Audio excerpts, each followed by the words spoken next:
Gracias.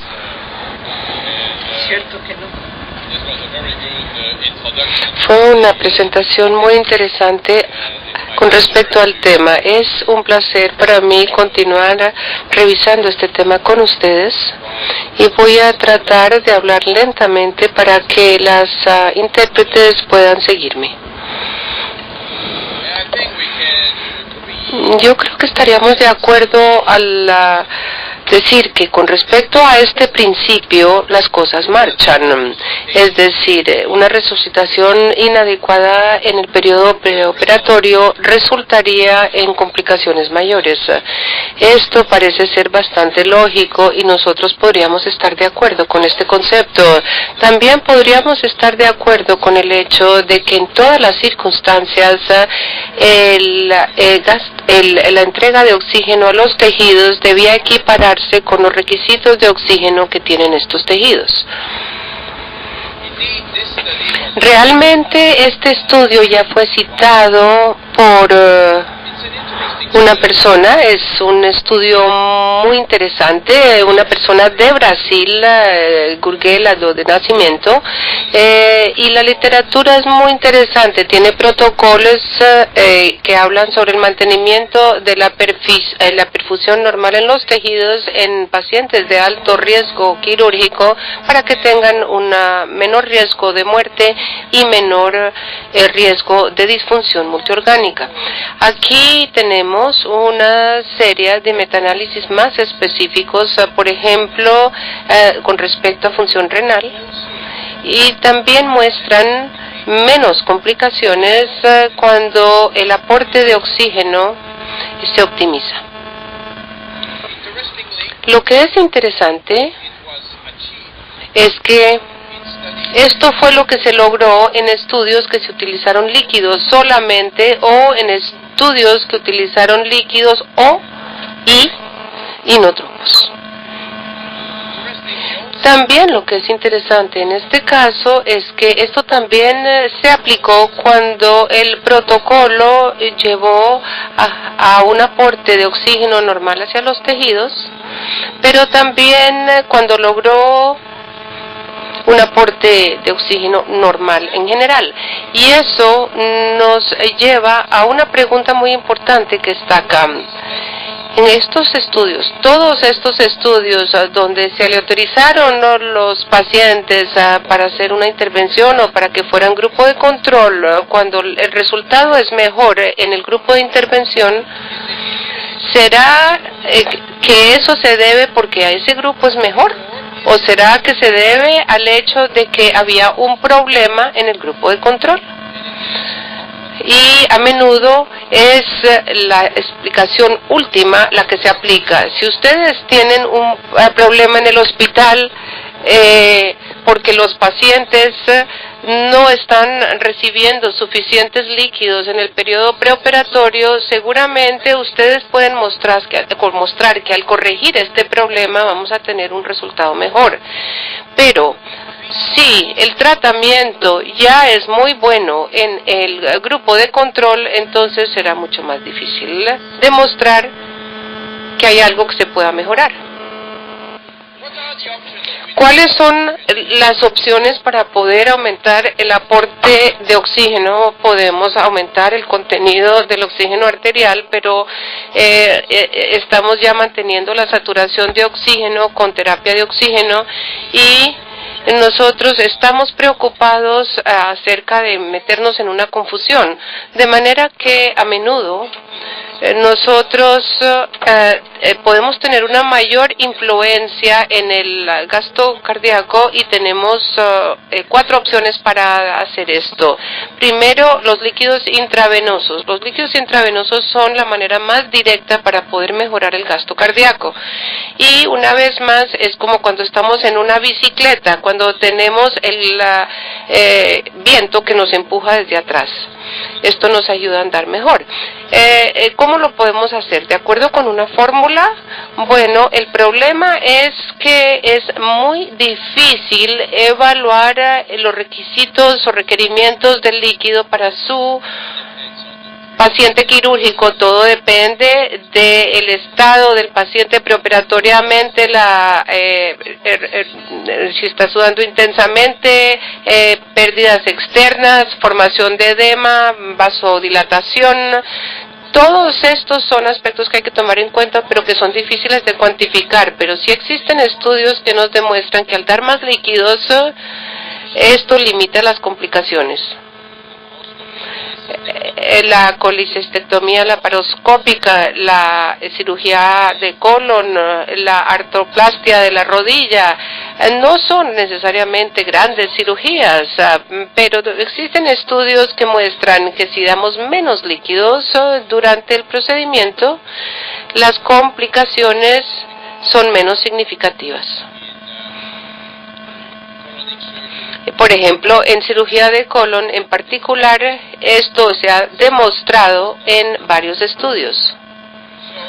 Entonces, la pregunta sería, hoy día, ¿cuánto líquido? Y hay un consenso que existe que dice que no es suficiente sencillamente actuar de acuerdo con una fórmula, sino que tenemos que individualizar la terapia de líquidos en el periodo preoperatorio.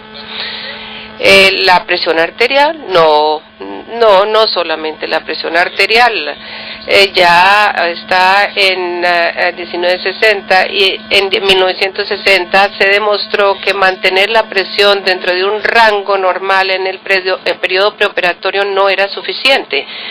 Entonces, ¿será gasto cardíaco o será aporte de oxígeno?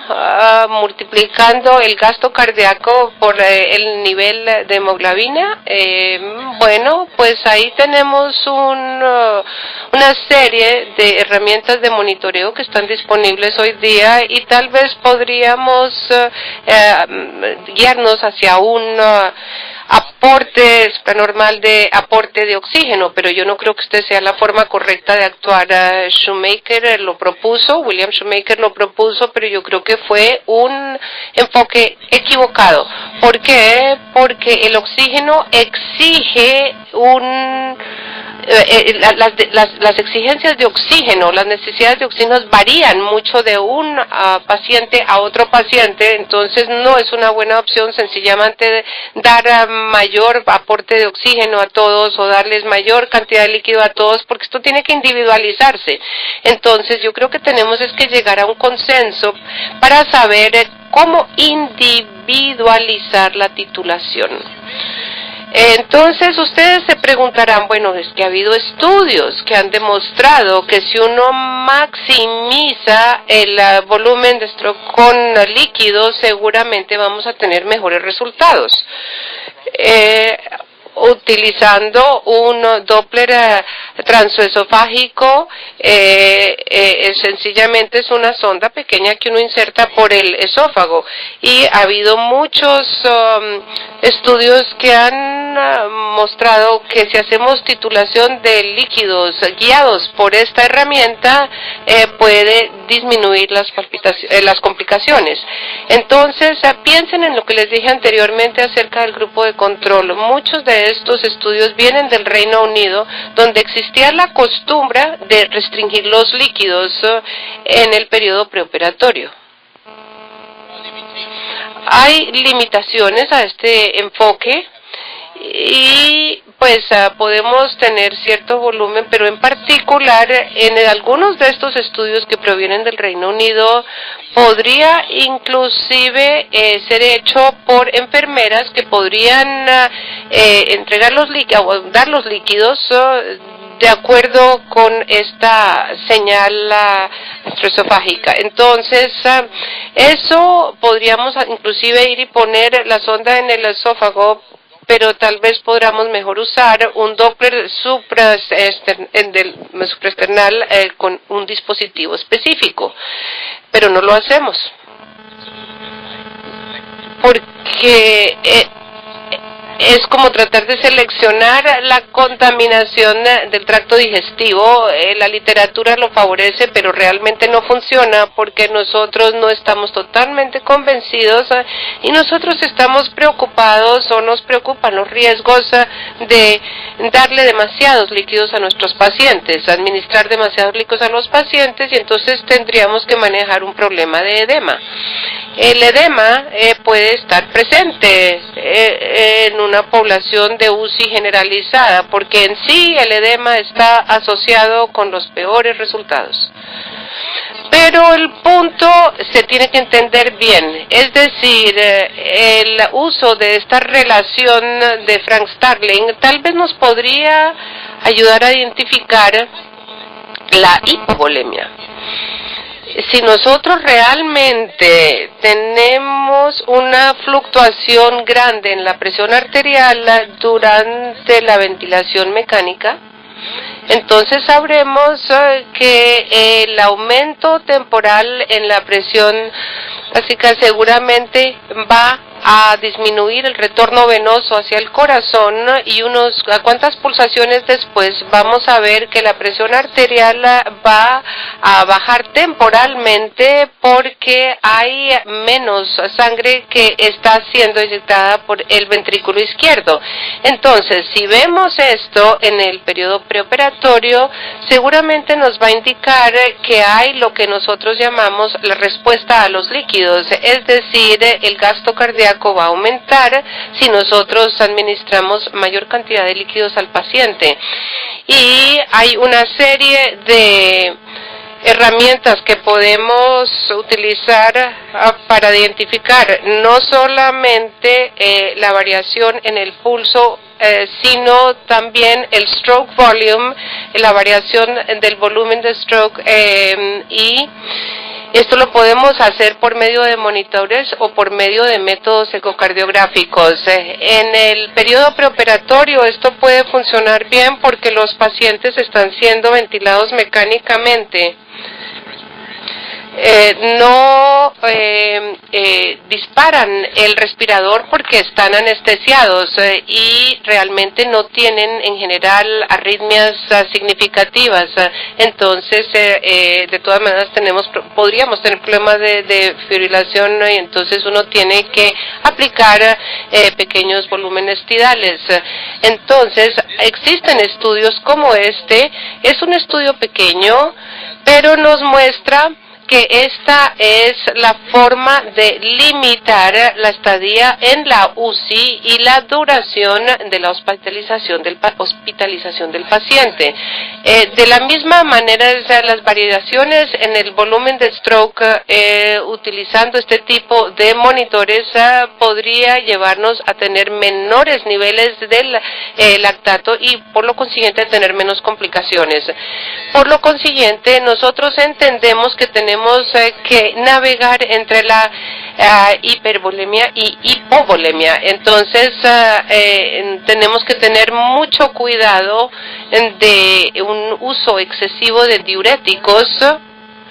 Claro está, no queremos tener edema, pero tengamos mucho cuidado de tampoco alterar la función renal o la función de otros tejidos si es que utilizamos demasiados diuréticos.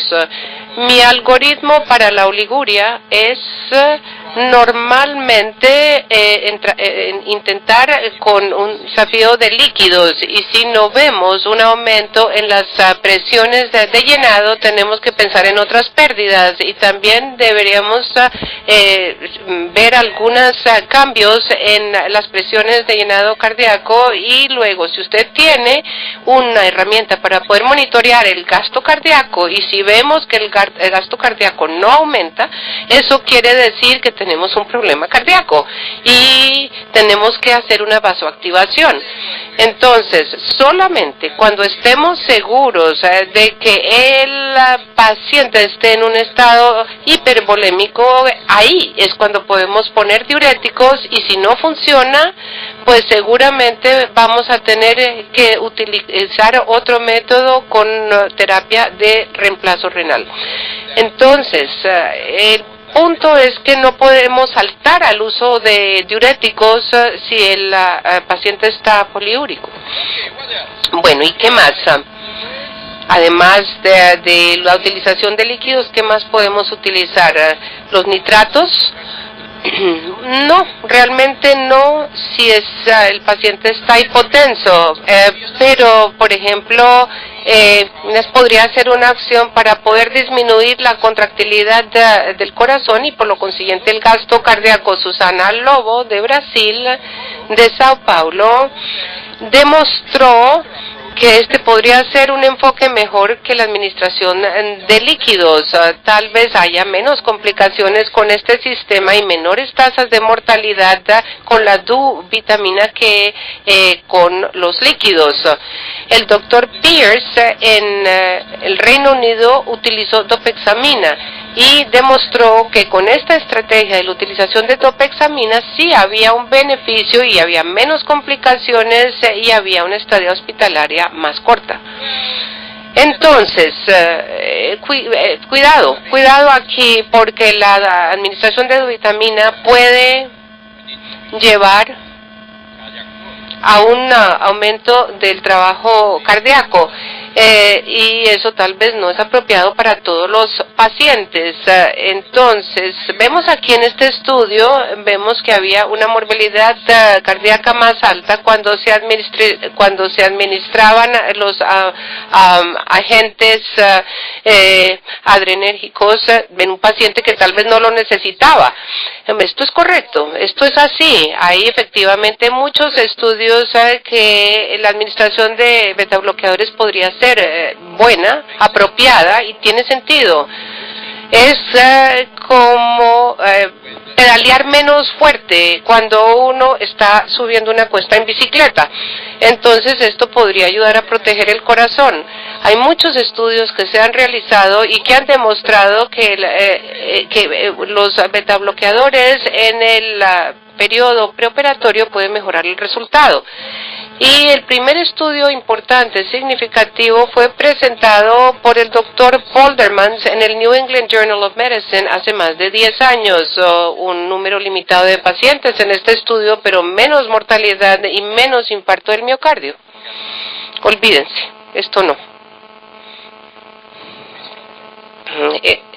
Realmente el doctor fue despedido de la Universidad de Rotterdam y realmente no podemos tener confianza en ninguna de sus publicaciones. El señor entró a la lista negra.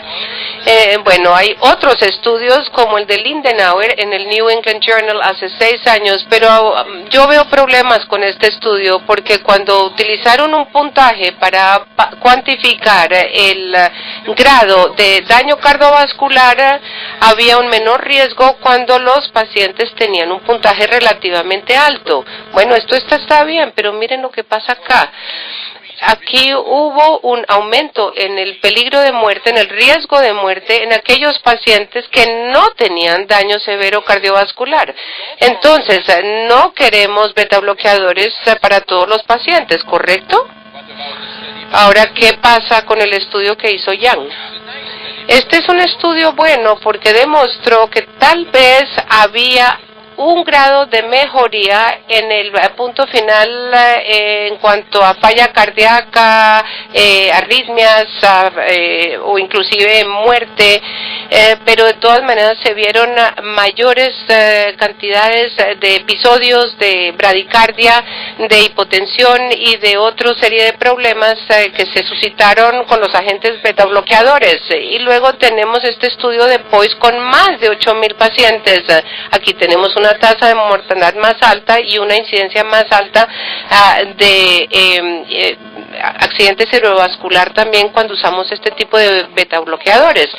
Pero no todos los estudios tuvieron resultados tan negativos. Este estudio, por ejemplo, mostró que con osaprolol había menos muerte cardíaca o infarto del miocardio. Entonces los beta bloqueadores tal vez pueden tener algunas ventajas, incluyendo la disminución del metabolismo, lo que es muy importante en nuestros pacientes, puesto que nos preocupa en las diferentes etapas nutricionales de nuestros pacientes. Entonces, tenemos algunos argumentos a favor de la terapia con beta bloqueadores y también tenemos argumentos en contra de la terapia con beta bloqueadores y realmente estamos favoreciendo una estrategia diferente con dobutamina. Entonces tenemos que navegar, tenemos que surfear entre los beta bloqueadores, bueno, y vamos a tener problemas de taquicardia, bradicardia o isquemia, o los beta bloqueadores con una bradicardia posible y también un problema de la perfusión. Entonces mi recomendación sería que si la presión arterial es normal o está alta y si el gasto cardíaco es normal o alto, entonces yo haría agentes beta bloqueadores, pero no si la presión arterial es baja o si el gasto cardíaco está bajo. Entonces, ¿qué es lo que tenemos que monitorear para poder ser más pragmáticos? Bueno, tal vez el catéter Swan-Ganz, de acuerdo con este estudio de brasileros, este estudio fue hecho en Brasil, que nos ayuda a monitorear la presión, optimizar la administración de líquidos y el gasto cardíaco. El doctor Pinsky y yo escribimos este trabajo con otros y aquí decimos, y también el doctor Marini participó, y dijimos, bueno, tal vez puede haber un lugar para el catéter Swan-Ganz en algunos pacientes que están críticamente enfermos, pero nosotros no queremos ser demasiado invasivos con respecto a nuestros pacientes. Pero miren este estudio reciente hecho por el doctor Canesson y podemos ver que en América y en rojo hay muchos anestesiólogos que están utilizando el catéter Swan-Ganz en estos pacientes de alto riesgo o en estas cirugías de alto riesgo. En Europa la gente puede propender más a utilizar el pico o el litco o el vigileo o Doppler o ecografía. Entonces, ¿cuál deberíamos utilizar? Claro que es importante. Es muy difícil dar un consejo para todos, sino que tenemos que mirar los diferentes sistemas para poder calcular el gasto cardíaco a partir de la curva de la presión arterial, y ahí tenemos que saber que con menos sistemas de monitoreo, como por ejemplo la bioimpedancia, esto se vuelve mucho menos preciso. Es bueno para fisiología de ejercicio, pero no sirve para pacientes que están gravemente enfermos. Tenemos compañías que muestran algunas herramientas muy buenas, con colores muy bonitos, muy variables bonitas, pero puede que tampoco sean muy confiables. Es así como escribimos este trabajo con el Dr. Pinsky y con otros, revisando los diferentes sistemas para el monitoreo hemodinámico, considerando las ventajas y las limitaciones. Si ustedes quieren utilizar métodos menos invasivos, eso está bien, pero las medidas que ustedes tomen también van a ser menos precisas. Entonces, ¿qué es lo que hacemos con estas medidas de gasto cardíaco? ¿Han pensado en esto? ¿Qué hacemos al respecto? ¿Qué podemos hacer? Una vez más, si a ustedes les gusta mi analogía entre la persona que está montando en bicicleta y la velocidad de la bicicleta y el gasto cardíaco, es como un espidómetro. Es como un velocímetro que pueda tener un carro o una motocicleta. Nuestro gasto cardíaco tiene un volumen que se adapta. Por ejemplo, mi gasto cardíaco es más alto que el de ustedes porque en este momento yo me estoy sacudiendo aquí en el podio, me estoy moviendo, me estoy emocionando. Pero hace un ratico todos teníamos un gasto cardíaco bajitico porque estábamos dormidos.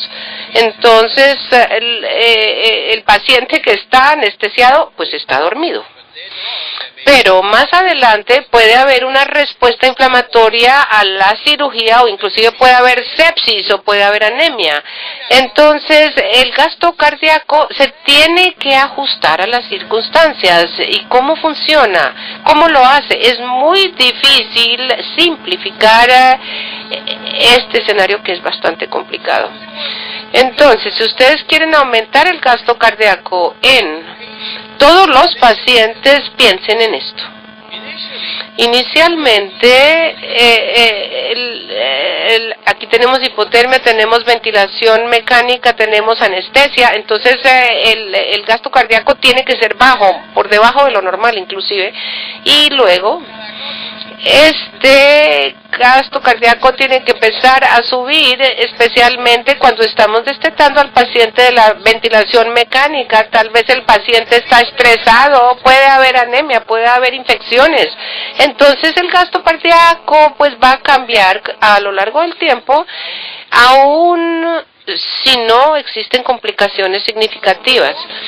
De manera que no tenemos un DO2 supranormal en todos los pacientes, no. Tenemos que graduar la velocidad apropiada. Yo no creo que debemos manejar demasiado rápido si estamos andando por el corralito de Cartagena, pero sí podemos manejar más rápido si estamos en una autopista y yendo entre Cartagena y Bogotá. Y si nosotros aumentamos el gasto cardíaco en todos los individuos, seguramente vamos a tener una heterogeneidad.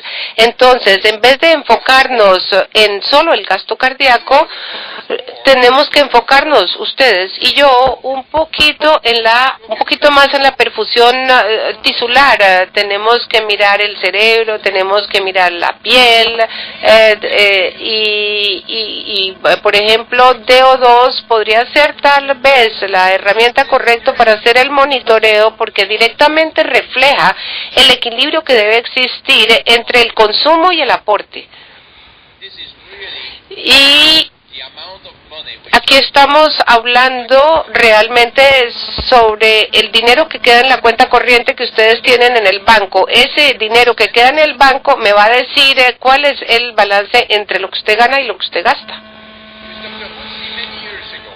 Con el doctor Rotzi hace unos años nosotros vimos que después de la cirugía cardíaca tenemos que usar esta herramienta que es apropiada para el monitoreo, porque el gasto cardíaco va a empezar a subir cuando el paciente se despierte, cuando se le quite la ventilación mecánica, cuando se resuelva la hipotermia, etcétera. Pero el VO2 debe mantenerse relativamente estable.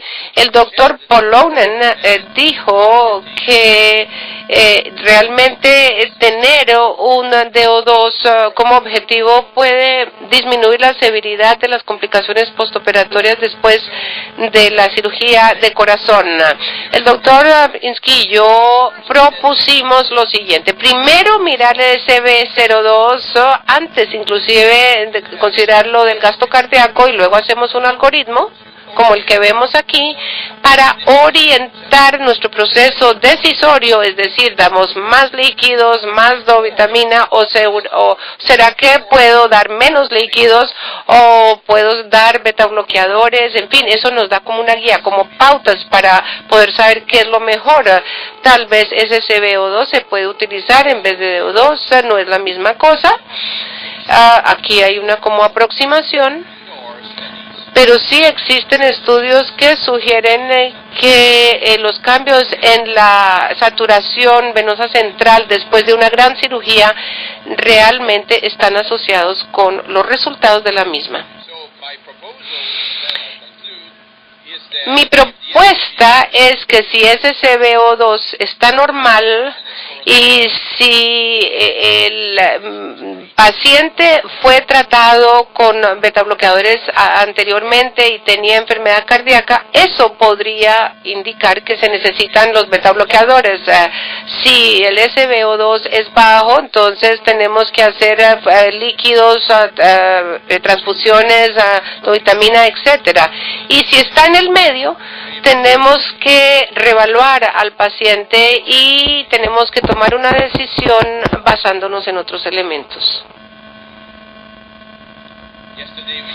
Ayer nosotros hablamos sobre sedación y dijimos, bueno, tal vez hay que parar la sedación después de una cirugía, porque esto también va a prevenir el delirio. Desafortunadamente se me está acabando el tiempo, entonces no puedo hablar sobre esto, pero estas son las opciones para prevenir disfunción de multiórganos o para proteger el miocardio con beta bloqueadores, para discontinuar la sedación tan pronto como sea posible o proporcionar soporte nutricional y manejar úlceras en caso de que aparezcan. Los casos son complicados, no podemos simplificarlos, no podemos colocar a todos los pacientes en riesgo en cirugías complicadas en la misma caja, porque pues hay estrategias que funcionan para un paciente, otras no funcionan para ese paciente.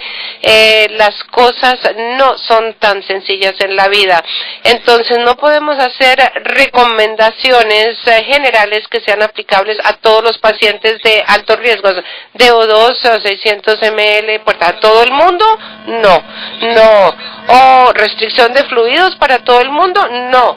O administración libre de fluidos para todo el mundo, tampoco. Diuréticos para oliguria para todo el mundo, no. O beta-bloqueadores para todo el mundo, tampoco. O dovitamina para todo el mundo, no.